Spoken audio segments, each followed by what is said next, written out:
Marian Mission for Christ Media Ministry, India.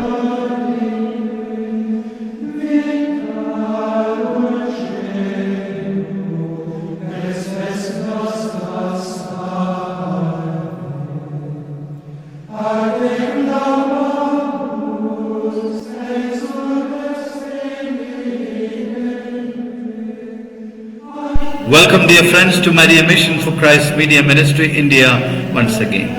We are on the 3rd of October, and today we are reflecting on the third joyful mystery, that is the Nativity of our Lord. Years back, when I was doing my theological studies in Pune, Maharashtra, India, on a Sunday we visited a parish, and the parish priest asked us to visit a particular house, particular family in his parish. So we reached that particular house, we entered the house, and there was one person, she guided us to another room, and we found a person paralyzed lying on a bed. And we asked her, "Who's this?" And she said, "That's my husband." "But what happened to him?" And she said, on the 33rd day after their wedding, this man, her husband, met with an accident and sustained serious injuries to his spinal cord, and he was paralyzed from chest down. And sisters and brothers, he was on a ventilator and in the ICU for over 2 months. After a month, the doctor came and told this girl and her parents and his parents, there is no hope. We can't revive him. He's in a coma. And it's better to switch off the ventilator. And sister and brothers, that meant they could carry his dead body home. And this girl immediately said, "I'm sorry, I'm not going to permit you to do that. I will sit beside my husband."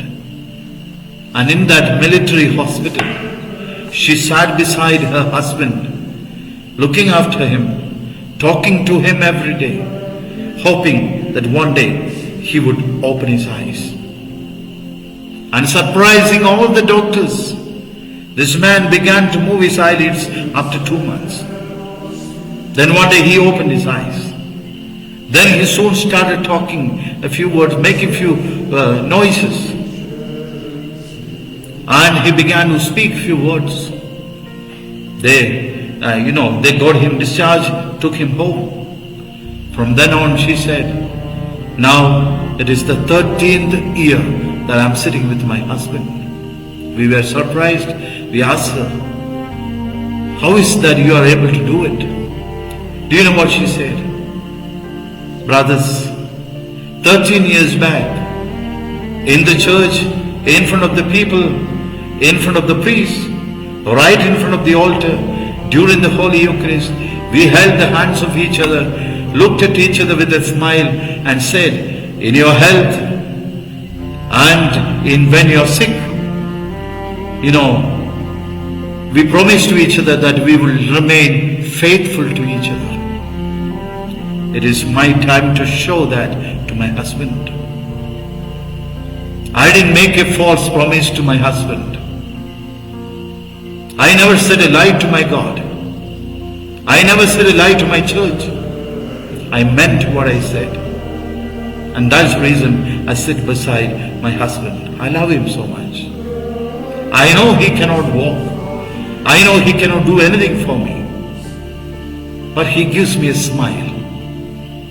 And that is the reward for all that I am doing to him. That smile and that glance at me, that's enough for me for the rest of my life. My sisters and brothers, as we are walking from their home to the parish church, we were talking to each other. We met a saint there.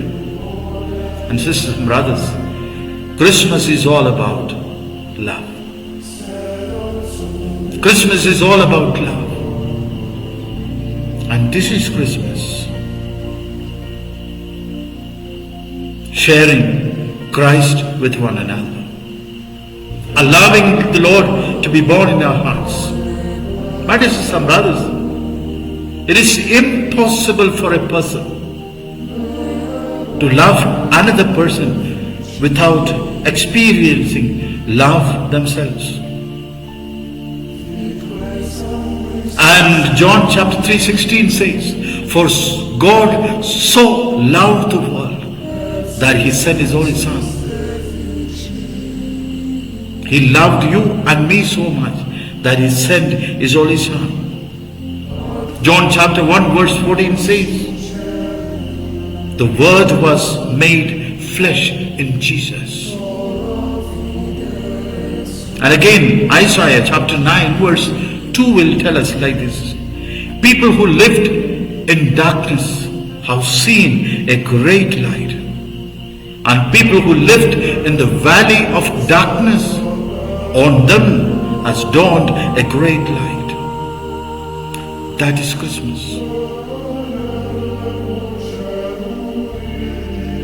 Sisters and brothers, Christmas is all about allowing the Lord to be born in our hearts, so that we also become like God, who is so loving. Christmas is all about experiencing the love of the Lord in our hearts, that we begin to love one another the way God loved us. Christmas is all about preparing a crib in our heart, my dear sisters and brothers. It's not about preparing a crib outside, rather preparing a crib within our heart. And each Christmas when we prepare a crib, that crib should remind us that has to be made within our heart. That we share God's love with one another. That we share our care and concern with one another. And sisters and brothers, Philippians chapter 2, St. Paul will tell us, "I pray that you may have the attitude of Christ." I pray that you may have the attitude of Christ, that He considered others greater than Himself. That Jesus considered others greater than Himself. Therefore He will say, from verse 6 to 8, He says, though He was in the form of God, though Jesus was in the form of God, He did not consider equality with God a thing to be grasped, but He emptied Himself, taking the form of becoming like a slave, and He appeared in human form and remained obedient unto death, yes, death on the cross. What is He saying, my sisters and brothers? He's saying Jesus considered others greater than Himself. Who are these others that St. Paul is talking about? You and me. God considered you and me greater than Himself. Therefore, what happened? Word became flesh. Jesus became like a slave. What is so special about slave? What is the difference of slave and a servant? A servant deserves his payment, but a slave doesn't deserve his payment. Therefore, Jesus said, "Sisters and brothers, I did not come to be served, but I came to be served, but I came to serve. I came to give my life as an expiation for the sins of so many." And sisters and brothers, Christmas is all about reminding ourselves that we have a God who loved us more than Himself. Christmas is a time where we remind ourselves that we are also called to love one another the way God has loved us. And sisters and brothers, the crib gives us another message. That message is, what do we find in this crib? The crib, my sisters and brothers, at home we make crib during Christmas. Some families make smaller one, some make bigger one. In the parishes we have still bigger ones. And I have seen people walking through the crib, beside the crib, and making comments. "Oh, that horse looks so nice. The camel lying down there is so beautiful. Looks exactly like a camel. Wow, the star is so nice. The flickering light is so good. The crib is so great." Sometimes we forget to see the Lord lying down there. I've not heard anybody making a comment on Jesus lying down there. At home, we prepare a crib, we decorate it with all kinds of glittering things. Often we see the glittering things in the crib and forget to see the Lord there. And sisters and brothers, the crib speaks something special to us today. As we meditate on the mystery of the Nativity of the Lord, God has something to tell us, sisters and brothers. It is all about kenosis, the self-emptying love of God. In the crib, my dear sisters and brothers, we need to recognize the self-emptying love of God. That God who did not want to count equality with God a thing to be grasped, but He emptied Himself. Why? Because He considered you and me greater than Himself. And He took the form of a slave. And, He appeared in the human form and remained obedient until His death on the cross. Obedient to the Father. This is what the church is reminding us today as we meditate the mystery of Nativity. A God who emptied Himself. And sisters and brothers, there is something more that we need to reflect today. The experience of Mary and Joseph on the day Jesus was born. They are in Bethlehem. Joseph is frantically searching for a place for her to deliver the child. No one is opening the door for them.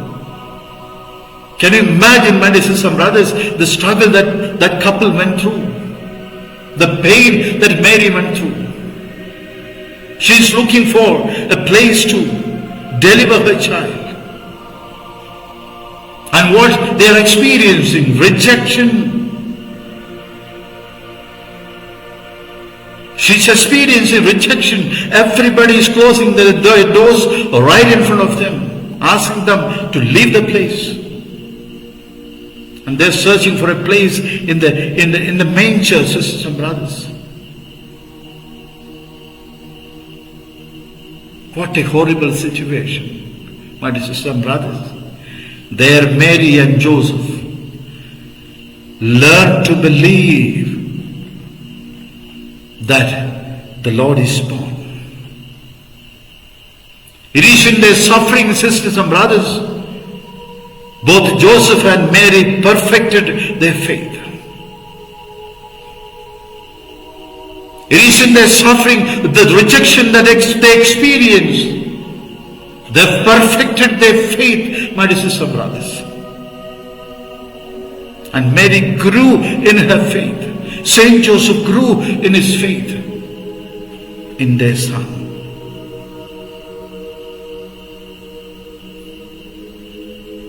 My dear sisters and brothers, rejection. Have you experienced it? I'm sure at least some of you will have surely experienced rejection in your life. There are people who have been abandoned by their own parents. There are wives living such a horrible life in the house of their husbands. There are even husbands who are experiencing a lot of rejection from their wives. There are people in their own home experiencing rejection from everybody else. There are people who are rejected from the society.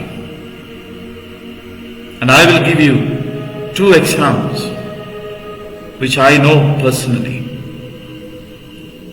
I heard a man talking while he was giving his testimony. He said, he had a stomach pain and he was taken to hospital and the doctor diagnosed it to be cancer, stomach cancer.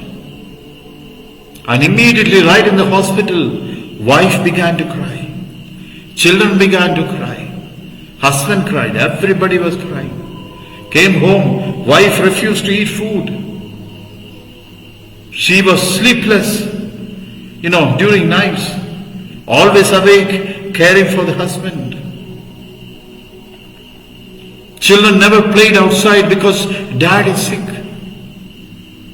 And he said, just after a month, things began to change in my home. While I was, going through such a pain in my stomach, and I was suffering within myself, I could see my wife, playing with her mobile phone. I could see her making phone calls and laughing and cracking jokes with her friends. I could see her enjoying food. There were days I asked her, can you get me some water? It is there. She used to respond, go, it is there. Go and take it. He said, her love towards me became so cold that I felt so lonely in my home. My children in the hospital, they were crying. They refused to play at home because I was sick. Things began to change in their attitude. They began to play around. They began to watch TV, watch movie. They played a computer game right in front of me. They never asked me, how are you? He said, at the end I realized that I have only my God. After that I never complained about anything to my wife. Because I knew they are all in their own world. So some brothers, the next one is an incident which happened in Bangalore. I was invited to bless a home somewhere in Kamanahalli.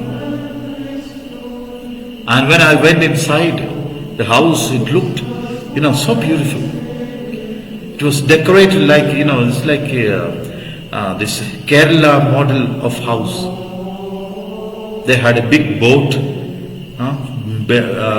pasted on the wall. And beautifully, interior decoration was done so beautifully.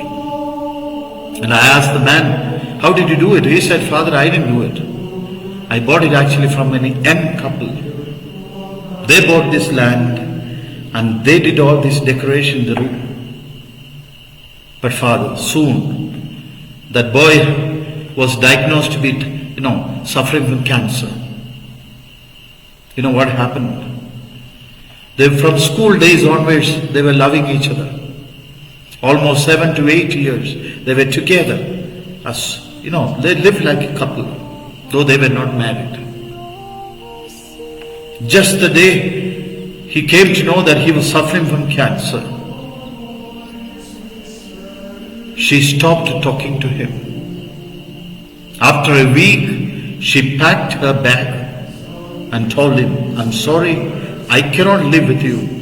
Please, I'm going home. She took the next flight and went back to Kerala. After that, she never contacted him. And this boy who was suffering from cancer went into a deep depression.